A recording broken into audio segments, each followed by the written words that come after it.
আসসালামু আলাইকুম বন্ধুরা, সবাই কেমন আছেন? আজ আমাদের ভিডিও টপিক হলো ক্যাপকাটে কিভাবে কি ফ্রেম অ্যাড করবেন। একটি স্টিল ইমেজ ভিডিওকে কিভাবে অ্যানিমেশন টাইপে তৈরি করতে পারেন। আর এই ভিডিওটি বিশেষ করে যারা ইউএসএ ডকুমেন্টারি ভিডিও তৈরি করেন তাদের জন্য খুবই হেল্পফুল হতে চলেছে। তা চলুন আমরা কিভাবে একটি ইমেজ ভিডিওকে অ্যানিমেশন টাইপের করতে পারি। চলুন আমরা মোবাইল স্ক্রিনে গিয়ে দেখি। তো বন্ধুরা, আমরা কিন্তু ক্যাপকাটের ভিতরে চলে এসেছি। আর দেখুন যেগুলো কি ফ্রেম অ্যাড করা আছে সেগুলো কেমন দৃশ্য হচ্ছে, মানে কেমন হচ্ছে। যেগুলো কি ফ্রেম অ্যাড করা নাই সেগুলো দেখেন স্টিল ইমেজ কিন্তু নড়াচড়া করতেছে।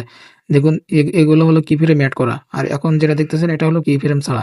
তো চলুন আমরা কিভাবে কি ফ্রেমটা অ্যাড করি। দেখুন প্রথমে একটি কি ফ্রেম চাপ দিয়ে বসাই দিলাম, পরবর্তীতে ইমেজের লাস্টে এসে এটা জুম করে দিলাম। দেখুন এখানে জুম করে দিলে কিন্তু বসে গেছে আমাদের এখানে কি ফ্রেমটা। আর পরবর্তী ইমেজের লাস্টে আসতে হবে, আগে লাস্টে এসে তারপরে আবার প্রথমে ব্যাগে আসতে হবে, এসে জুম করে দিলেই কিন্তু কি ফ্রেমটা অ্যাড হয়ে যাবে।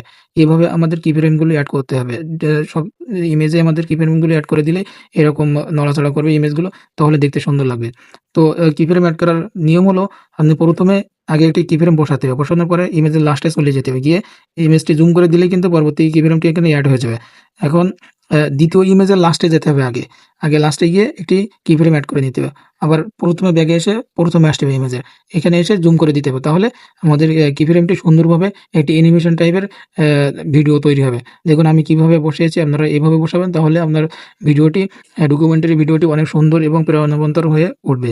তো বন্ধুরা, এই সম্পর্কে যদি আপনার আরো কোনো প্রশ্ন থাকে, যদি আপনার বুঝতে সমস্যা হয়, তাহলে আপনি কমেন্ট করতে পারেন। আমি আপনাকে কমেন্টে বিস্তারিত জানিয়ে দিব। আর ভিডিওটি অবশ্যই সাবস্ক্রাইব করে রাখবেন আমাদের চ্যানেলটি। ভিডিওটি শেষ পর্যন্ত দেখবেন, তাহলে বুঝতে পারবেন। দেখুন আমি কিভাবে কি ফ্রেমটি অ্যাড করেছি, আপনারা দেখেই বুঝতে পারবেন সবকিছু।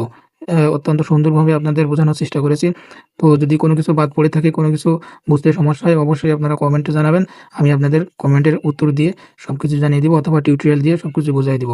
তো বন্ধুরা, আজ এই পর্যন্ত আপনাদের কি ফ্রেম অ্যাড করা শেখালাম।